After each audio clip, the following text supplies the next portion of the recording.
Il y a vraiment beaucoup de personnes qui sont impeccables. Attends, je règle juste le truc là. Impeccables à l'extérieur, mais morts de l'intérieur. Pourquoi? Mais parce que c'est facile de prendre soin de l'extérieur. Prendre soin de l'extérieur, c'est tu prends soin, tu vas acheter des beaux habits, tu fais, je sais pas, tu fais du sport, tu fais de la musculation, tu vas chez le coiffeur. Si t'es une femme, bon, tu te maquilles, tu te poses des faux trucs, des faux cils, des machins de Temu là, AliExpress ou je sais pas quoi là. En fait, c'est facile de prendre soin de l'extérieur. Tu sais ce qu'il y a à faire en fait. Si t'es trop gros, tu sais ce que tu as à faire pour maigrir. Tu sais ce que tu as à faire pour te muscler. Tu sais ce que tu as à faire si tu veux changer ta coupe de cheveux. Tu sais ce qu'il y a à faire. Et si tu es en ligne, si tu es online, tu fais tes TikTok, tes machins, tes conneries, bah en fait tu sais ce que tu as à faire aussi. Ton filtre, ton machin, les lumières, les trucs, tu peux tricher facilement. Que par contre l'intérieur, prendre soin de l'intérieur et faire un travail sur soi, ça c'est compliqué. Et pourquoi c'est compliqué? Parce qu'il n'y a pas de plan en fait. Il n'y a pas de règles. Tu vois ce que je veux dire? Quand tu travailles sur ton bonheur, la gestion de tes émotions, la gestion de toutes ces histoires, mais il n'y a pas de règles en fait. Tu vois ce que je veux dire? Il n'y a pas. Voilà, le bonheur, c'est 300 pompes le matin et 20 le soir. Non, il n'y a pas de règles. C'est pour ça que c'est compliqué. Mais que ça en vaut la peine, mais grave. Mais grave, grave, grave. Hein.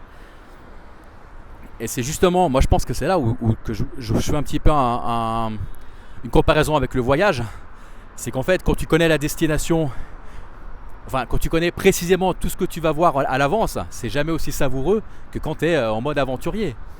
Tu vois ce que je veux dire? Quand tu es en mode aventurier, tu sais pas ce qui va se passer, tu sais pas qui tu vas rencontrer, tu sais pas, je sais pas, potentiellement tu vas peut-être te faire baiser la gueule, tu vas te faire niquer ou pas du tout. Tu vas peut-être tomber amoureux, tu vas peut-être te faire renverser par une voie. J'en sais rien, il peut arriver des merdes, des trucs, des machins, mais c'est là, mais c'est ça, putain, mais c'est ça c'est ça qu'on veut en fait.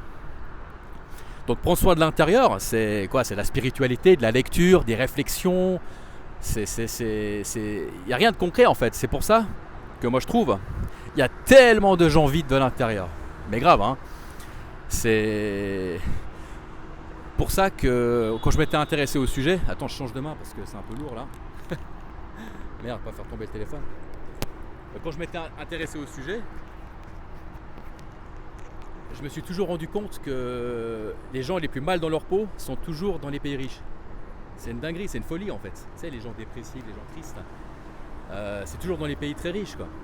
Corée du Sud, Japon, Suisse, Norvège, enfin tous ces pays où tout sonne parfait en réalité, mais bon, enfin, c'est dans ces pays-là, c'est pas en Espagne ou j'en sais rien, ou au Maroc quoi.